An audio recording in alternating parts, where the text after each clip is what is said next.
अस्सलामुअलैकुम dear student, स्वागत है आप सभी का बिहार बोर्ड के number 1 YouTube channel as Urdu education पे। आज की इस क्लास में क्लास 10th के उर्दू स्टूडेंट के नन हिंदी का सारे चैप्टर्स और उनके रचनाकार कौन है, यानी उनके मुसन्निफ कौन है। उर्दू में रचनाकार को ही मुसन्निफ कहते हैं, इंग्लिश में राइटर कहते हैं वो। और मैं साथ साथ में आप लोगों को दिखाने जाता हूं कि ये कौन सा जो क्या है। ठीक है, ये आप लोगों को मात्र 7 से 8 मिनट में हो जाएगा और यहाँ से आपका 15 नंबर पूरा फिक्स होगा, क्योंकि हर बार यहाँ से 15 नंबर का पूछा जाता है। 10 से 15 नंबर का यहाँ से पूछा जाता है। कुछ थोड़ा बहुत ट्रिक भी लगाएंगे ताकि आप लोगों को याद हो जाए। सबसे पहले हम लोग स्टार्ट करते हैं चैप्टर नंबर 1 से। चैप्टर नंबर 1 में है आपका क्या पूछ रखा था, तू जिंदा है तो जिंदगी की जीत पर यकीन कर। यह कविता है, ये क्या है, यह कविता है। और ये किसका, इसके मुसन्निफ कौन है, यानी इनके राइटर कौन है, इसके रचनाकार कौन है। तो इनके रचनाकार है शंकर शैलेंद्र। आप लोग ध्यान रखिएगा, तू जिंदा है तो जिंदगी की जीत पर यकीन कर। तू जिंदा होंगे तो किसने, ये क्या है आपका, एक शंकर शैलेंद्र। ये क्या है, एक भगवान है। शंकर शैलेंद्र एक भगवान है। तो जिंदा जो है हम अपने इस पे नहीं कह रहे हैं, यहाँ पे मतलब किताबी भाषा में एक आप लोगों को ट्रिक दे रहे हैं। आप लोग रियल में मत समझ लें कि ये रियल भगवान है। ठीक है, मैं इसे आप लोगों को ट्रिक सिर्फ समझा रहा हूँ, आप लोग गलत माइंड से नहीं समझेंगे। ठीक है, तो आप देख लीजिए यहाँ पे क्या है, शंकर है तो शंकर एक आपका हो गया भगवान। तो भगवान जो है, भगवान के वजह से ही हम आज क्या है, जिंदा है। आप लोग ध्यान रखिएगा। अब देखिए दूसरा नंबर आपका है ईदगाह। ईदगाह जो है, ईद में क्या होती है, खुशियों का, ये ईद जो होती है खुशियों का त्योहार है। और ये क्या है आपका ईदगाह, यानी ये कहानी टाइप का ही होता है ना। ईद जो होता है, ईद में अगर आप लोग लिखेंगे कोई भी चीज तो आप वो एक कहानी टाइप का ही बन जाएगा।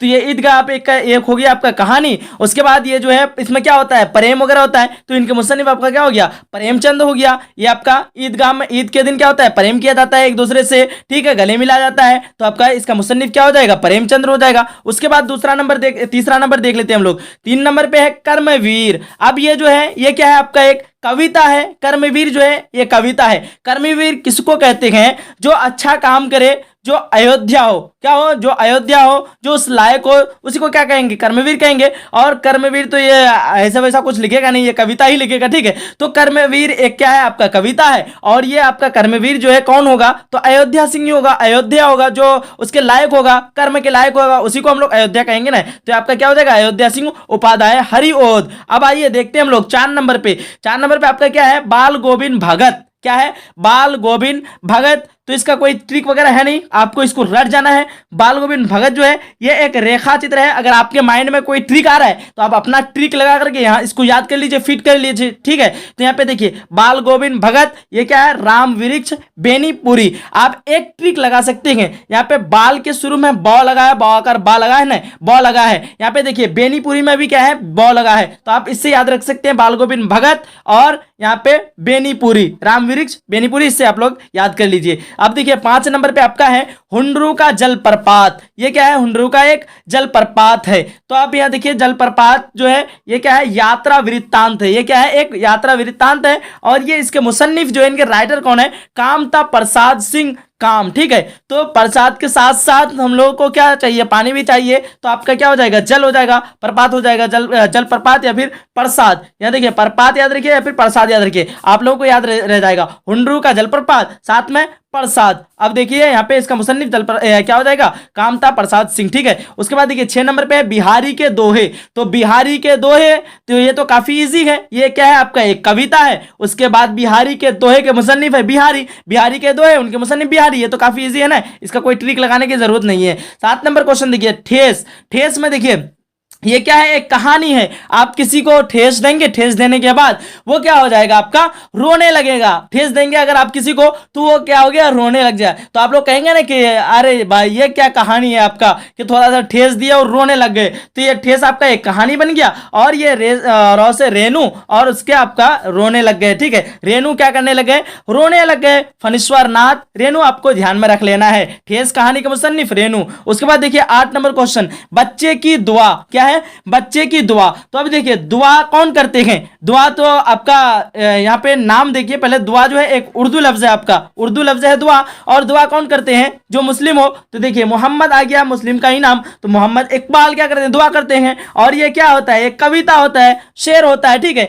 ये कविता आपका हो गया मोहम्मद इकबाल का बच्चे की दुआ। उसके बाद देखिएगा अशोक का शस्त्र त्याग, ठीक है, अशोक का शस्त्र त्याग। अब देखिए ये एक है एकांकी और इनके मुसन्निफ है वंशीधर श्रीवास्तव। क्या है इनके मुसन्निफ का नाम, वंशीधर श्रीवास्तव। आप लोग इसका ट्रिक लगा लीजिए खुद से। 10 नंबर क्वेश्चन देख लीजिए, ईर्ष्या तूने गई मेरे मन से। ईर्ष्या का मतलब क्या होता है, जलन होता है। ईर्ष्या तूने गई मेरे मन से, ठीक है, यानी दिन कर या दिन को किसी को अगर आप लोग देख लेते हैं तो जलन पैदा हो जाता है कि भाई क्या हो गया आज, मतलब कितना तरक्की कर रहा है। तो आप लोग किस में कब देखते हैं, तो दिन में ही देखते हैं ना। तो इसलिए आपका क्या हो जाएगा, दिन कर, दिन में देखे, दिन कर ईर्ष्या तूने गई मेरे मन से। आपका ये हो गया एक निबंध। और ये रामधारी सिंह दिनकर, दिनकर को देख के आपको क्या हो गया, ईर्ष्या हो गया, जलन हो गया। इसलिए आप लोग ट्रिक लगा लीजिए यहाँ पे रामधारी सिंह दिनकर। अब देखिए 11 नंबर क्वेश्चन, कबीर के पद। आप देखिए यहाँ पे क्या है, कबीर के पद, इनके ये क्या है, एक कविता है और इनके मुसन्निफ कौन है, कबीर दास।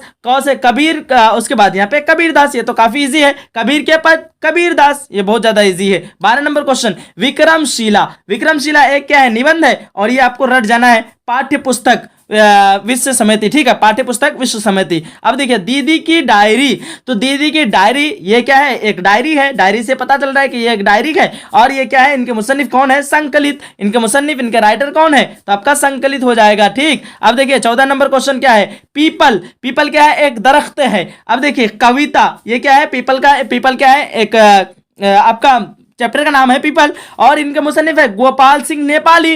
यहाँ देखिए पीपल और यहाँ पे आप देखिए पाल, यहाँ पे दिया है ना गोपाल, पाल के लास्ट में लॉ आ रहा है, उसके नेपाली के लास्ट में लॉ आ रहा है। तो आपको ट्रिक लगाना है पीपल गोपाल, पीपल गोपाल, ठीक है, गोपाल सिंह नेपाली, आपको यहां से ध्यान रख लेना है। और ये क्या है, कविता है। 15 नंबर पे देखिएगा दीनबंधु निराला, ये क्या है, निबंध है। क्या है, एक निबंध है और ये इसके मुसन्निफ है आचार्य शिव भोजन सहाय।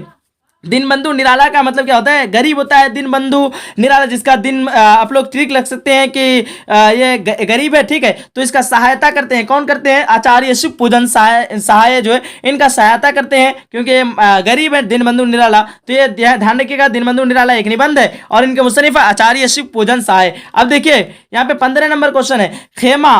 खेमा क्या है, एक कहानी है। खेमा क्या है, एक कहानी है और इनके मुसन्निफ कौन है, संकलित। ऑप्शन नंबर यहाँ पे देखिए संकलित है। 17 नंबर क्वेश्चन देखिए, खुशबू रचते हैं हाथ।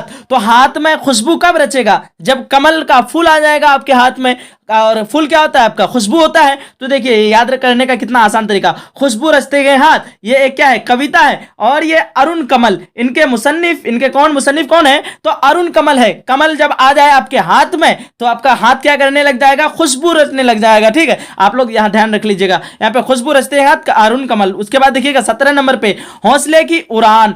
हौसले की उड़ान एक क्या है, ये निबंध है और इनके भी मुसन्निफ है पाठ्य पुस्तक विश्व समिति। ये भी आप लोगों को रट जाना है, हौसले की उड़ान। उड़ान से आपका यहाँ पे ध्यान रखिएगा, पाठ्य पुस्तक विश्व समिति। अब 19 नंबर क्वेश्चन देखिएगा, जननायक कर्पूरी ठाकुर। जननायक कर्पूरी ठाकुर ये एक क्या है, जीवनी है, जीवन का कथा बयान किया गया इसमें। यहाँ देखिए इसका भी मुसन्निफ वही है, पाठ्य पुस्तक विश्व समिति। उसके बाद देखिए झांसी की रानी, ये क्या है, एक कविता है और इसके मुसन्निफ है सुभद्रा कुमारी चौहान। यहाँ पे रानी हो गया, यहाँ पे कुमारी हो गया। कुमारी आ जाए तो आपको मिला देना झांसी की रानी से, कुछ सुभद्रा कुमारी चौहान, कुमारी, यहाँ पे रानी, लास्ट में आपका रॉ, यहाँ पे देखिए रानी आ रहा है, यहाँ पे कुमारी आ रहा है, रॉ से रानी, उसके बाद कुमारी के लास्ट में रॉ आ रहा है, इसलिए आप लोग इसको ध्यान में रखना है, झांसी की रानी और सुभद्रा कुमारी चौहान। अब देखिए यहाँ पे चिकित्सा का चक्कर। तो चिकित्सा का चक्कर किससे चलता है, जिस डॉक्टर जो है बेढंगा होता है, आप लोग समझ सकते हैं इसको कि बेढब, बेढंगा, यहाँ पे आपका चिकित्सा का क्या होगा, बदतमीज हरकत होगा, इसलिए इसको हम रख देंगे बेढब बनारसी। बनारस का था इसलिए इसको बेढब बनारसी हम लोग रख लेंगे, ठीक है। चिकित्सा का चक्कर किससे चल रहा है, बेढब बनारसी से, ठीक है। बेढंगा है इसलिए इसको हम रख दिए, जिस चिकित्सा का चक्कर चल रहा है उसको हम लोग बेढंगा रख दिए और यहाँ पे बन गया आपका बेढब बनारसी, ठीक है। अब देखिए ये क्या है, हास्य एक व्यंग है। उसके बाद देखिए 22 नंबर पे सुदामा चरित्र, ये क्या है, एक कविता है और यहाँ पे देखिए नरोत्तम दास, इसके मुसन्निफ कौन है, नरोत्तम दास है। अब देखिएगा यहाँ पे अगला क्वेश्चन आपके पास 23 नंबर पे है, 23 नंबर चैप्टर, राह भटके के हिरन के बच्चे की कविता। यहाँ पे इसका मुसन्निफ है डॉक्टर नी वियतनाम, ठीक है, ये आपको ध्यान में बैठा लेना, राह भटके के हिरन के बच्चे, डॉक्टर नी वियतनाम। आप लोग देख लीजिएगा ये क्या है, एक कविता है। अब यहां से हम लोगों का पूरा कंप्लीट चैप्टर हो जाता है। चलिए, आप लोगों को अगर वीडियो अच्छा लगा है, वीडियो को लाइक करके अपने सभी फ्रेंड तक शेयर कीजिए। मिलते हैं अगली सेशन में, जब तक के लिए खुदा हाफिज, जय हिंद, जय भारत।